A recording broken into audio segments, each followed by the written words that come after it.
Imagine this, it's 1999, Ghanaian rap barely exists, the streets don't believe in it, the elders reject it, radio stations question it, then one album drops, and nothing is ever the same again. But here's what most people don't know. The man behind that album was a school dropout, grieving the death of his mother with nothing but a microphone and something to say. This is the story of Obrafour, and by the end of this video, you'll understand why Ghana's greatest rapper never really got the global credit he deserved.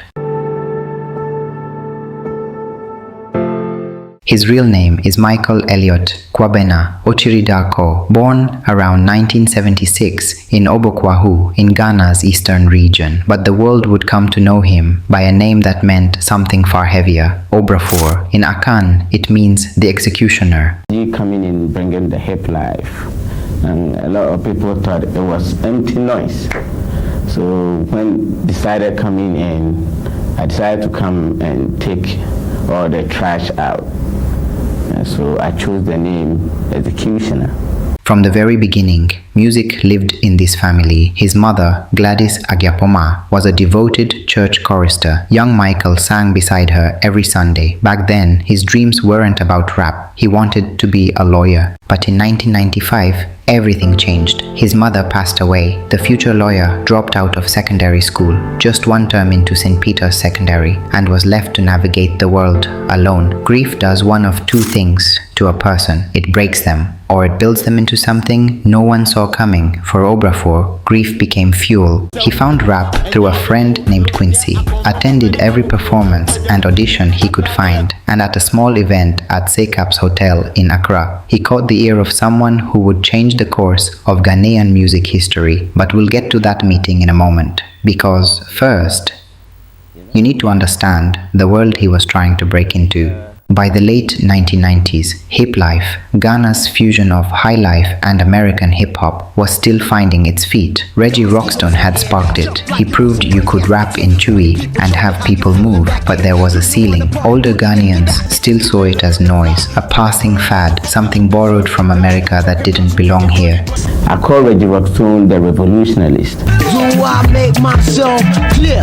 The rap that existed was cool, but it hadn't yet hit the soul. It hadn't reached into the proverbs of the grandmother's kitchen, the wisdom of the chief's palace, the pride of a people who had survived colonization and were still trying to find their voice. Ghana was waiting for someone to say it as it is, Pae Mu Ka. Now, back to that meeting we left hanging. At one of those early performances, Obrafour met a young beatmaker named Edward Nanapoku Osei, better known as Hammer of the Last Two. From Hammer's own words, they clicked immediately. Hammer had hard-hitting drums, sharp chords, horn stabs that felt like a feast hitting your chest. He had a production ear that understood Ghana, not a copy of America, but something rooted right here. Together, they got Obrafour a deal with producer Abraham Ohenejan at OM Studios, and in November 1999, they walked in and walked out with something that would outlast both of them, an album called Pae Mu Ka. 10 tracks, 47 minutes, and an entire nation stopped. Pae Mu Ka wasn't just rap, it was Ghanaian philosophy over a boom-bap beat. It was Chewy proverbs crashing into hip-hop production. It was a young man in pain, speaking for millions, who felt the same way, but had never heard their experience in a rap bar before.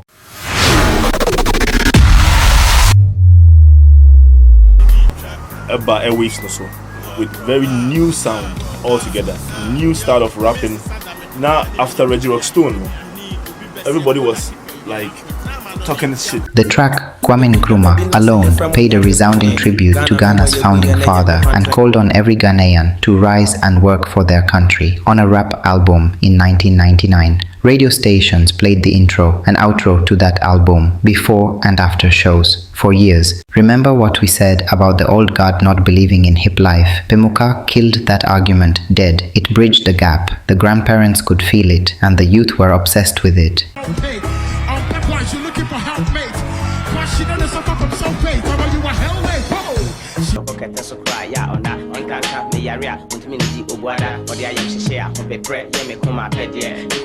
After Pae Mu Ka, Obrafour became Rap Sofo, the high priest of rap. Not a title someone gave him, a title Ghana gave him, and the proof of his priesthood is in the students. Sarkodie, arguably the most commercially successful Ghanaian rapper in history, once said this: "Who got me to write my first ever lyrics was Obrafour. I loved hip-hop, but they were rapping in English. I didn't know if that's what I wanted to do until I heard him rap in my native language." And there are a few people that I feel like that when I work with them. The man that inspired me to rap, Obrafour, he's a rapper. He's never cursed. He's never used profanity. And he was catering to the youth. I didn't know how he was able to do that. Sarkodie didn't just listen to Obrafour. He wrote his first verse trying to remake one of Obrafour's songs. The whole country was doing the same thing. A Manifest, Guru, Kojo Q, Papi Kojo, Kwaw Kese, an entire generation of Ghana's best rappers grew up with Obrafour as their Bible.